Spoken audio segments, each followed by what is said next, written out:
Previously, in a world where magic determined everything, Mashle was an anomaly. Despite being physically strong, he had no magical abilities, making him an outcast in society. However, Mashle refused to let his lack of magic define him. He made a deal with Brad, a powerful mage, to become the chosen one in the most prestigious school of magic in the country. Mashle knew that gaining admittance to the academy would be difficult, especially without any magical skills. Nevertheless, he persevered and passed the entrance exams with flying colors, relying solely on his physical strength and intelligence. But Mashle's journey had only just begun. To maintain his peaceful life with his beloved grandfather, he had to become the divine visionary, outperforming every other mage in the academy. In a moment of desperation, Mashle beseeches his roommate, Finn, to lend him a broom for the upcoming class, having mistakenly purchased a burdock stick instead of a true broomstick. Despite Finn's doubts about Mashle, he can't bring himself to turn down his friend's plea for help and agrees to lend him the broom. The next day, the class takes to the skies on their broomsticks, channeling their magic to command them to fly. Mashle, eager to prove himself as the top student, is stymied by his inability to use magic. As he struggles to make his broom fly, a classmate rebukes him, stating that he is holding the rest of the class back.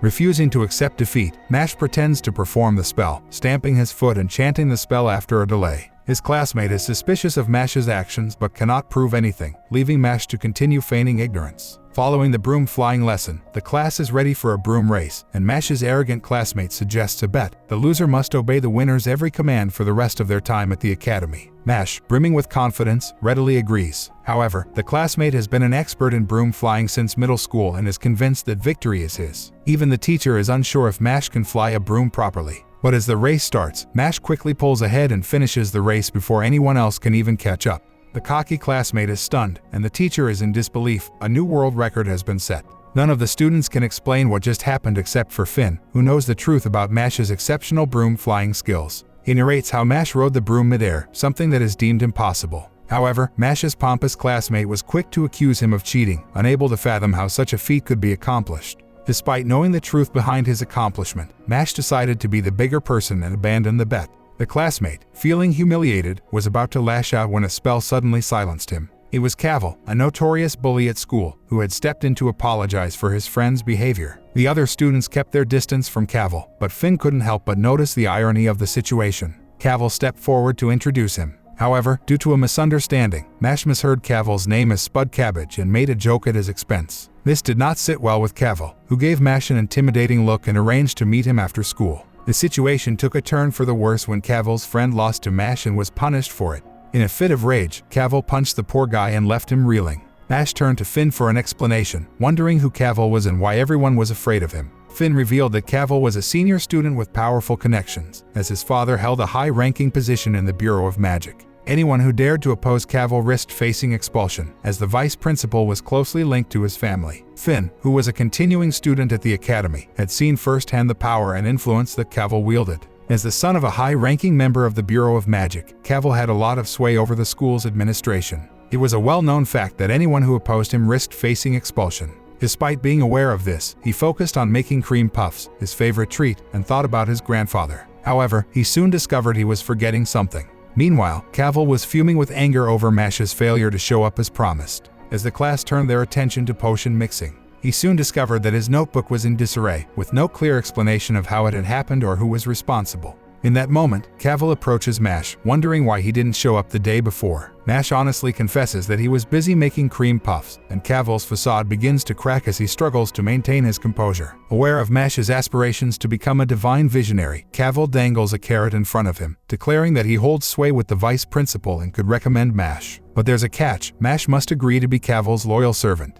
Mashle instantly agrees. Cavil commands Mashle to perform a variety of demeaning tasks, which Mashle obediently accepts it. Meanwhile, Finn watches silently from the sidelines, his heart heavy with concern. The next day, Mashle's textbook is all torn up, so he asks Finn to lend him his. To avoid being noticed by Cavil, Finn responds, but Mashle is already sitting next to him. Thanking Finn for being a lifesaver, Mashle mentions that Finn is a great friend. Finn stays silent, unsure of what to say. Mashle also thanks Cavil for helping him become a divine visionary, and Cavil proceeds to spill his water on purpose and feigns it as an accident, commanding Mashle to clean it up.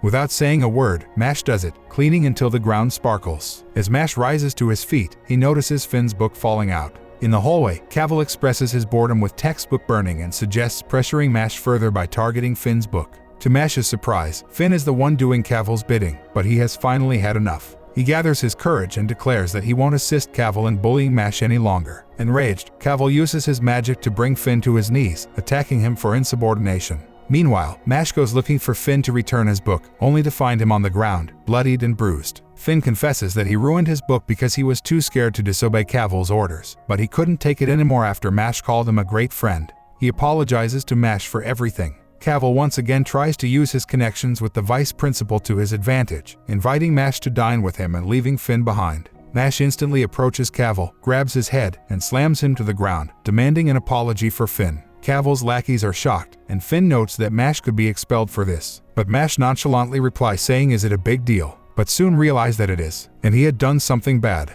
As the vice principal approaches, he confirms that he witnessed everything and acknowledges that what happened was indeed bad. However, he surprises everyone by stating that he will not take either side and instead declares that both Finn and Mash will be held accountable for their actions, as they are of a lower class and need to be taught a lesson. But Mash quickly intervenes and makes the vice principal kneel on the ground just as he had done to Cavil. Mash realizes that he cannot control his powers and apologizes to the vice principal, but also say that he can't stand with vice principal injustice treatment. The vice principal is incensed and threatens to expel Mash, insisting that ordinary students like him are disposable. However, before the vice principal can even cast a spell, Mash picks up a handful of dirt from the ground and smashes it into the vice principal's face. Mash then proceeds to grab the vice principal and force him into a hole, burying him alive. Despite the vice principal's protestations that Mash won't get away with it, Mash remains undeterred. He reminds the vice principal that just as the vice principal can expel him at any time, Mash can bury him at any time. In a show of defiance, Mash promises that no matter what happens to him, whether he ends up in a cell or not, he will always find a way to get out and seek revenge. The vice principal is left stunned, unable to comprehend what just happened. Mash receives an urgent summons to meet with the principal, who seems to expect Mash to be aware of the reason. Mash, somewhat baffled, offers a casual explanation, suggesting that the reason is simply because of some cream puffs Mash made in the dorm kitchen without permission. However, the principal is quick to correct Mash, revealing that it's due to Mash's violent outburst against Cavil and burying the vice principal in dirt. In fact, the Bureau of Magic has even stepped in and issued a notice for Mash's immediate expulsion, making the situation even more serious. The Bureau of Magic holds a position of great power in the land, and at the heart of its authority are the divine visionaries that the Academy trains and graduates. Despite the gravity of Mash's transgressions, which are viewed as unforgivable given the high-ranking position of Cave's father within the Bureau, the principal sees things differently. The principal has long held a staunch belief in the need to break the cycle of power and self-interest that dominates the world. There are too few people, in the principal's view, who are willing to make the necessary sacrifices for the greater good.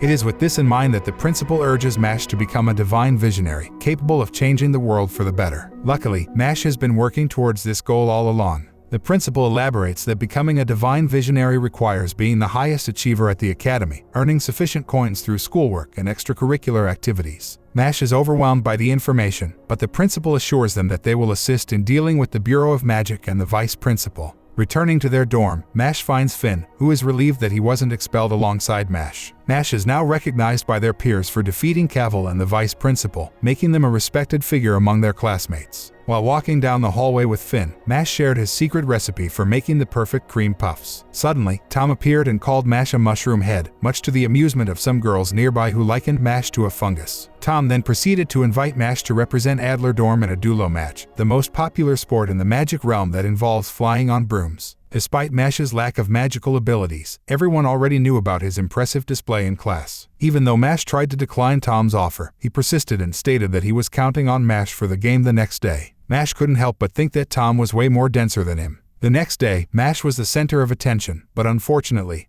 he still don't know how to ride a broom. The crowd begins to notice that Mash isn't even attempting to fly on the broom, and they begin to murmur among themselves. Soon the crowd started yelling saying Mash to go home. Although Mash wanted to go home, he realizes that he needs to reclaim his peaceful life with Pops, and the only way to do that is to fly. That brings an end to our episode. If you enjoyed it, then please like, share, and subscribe to our channel.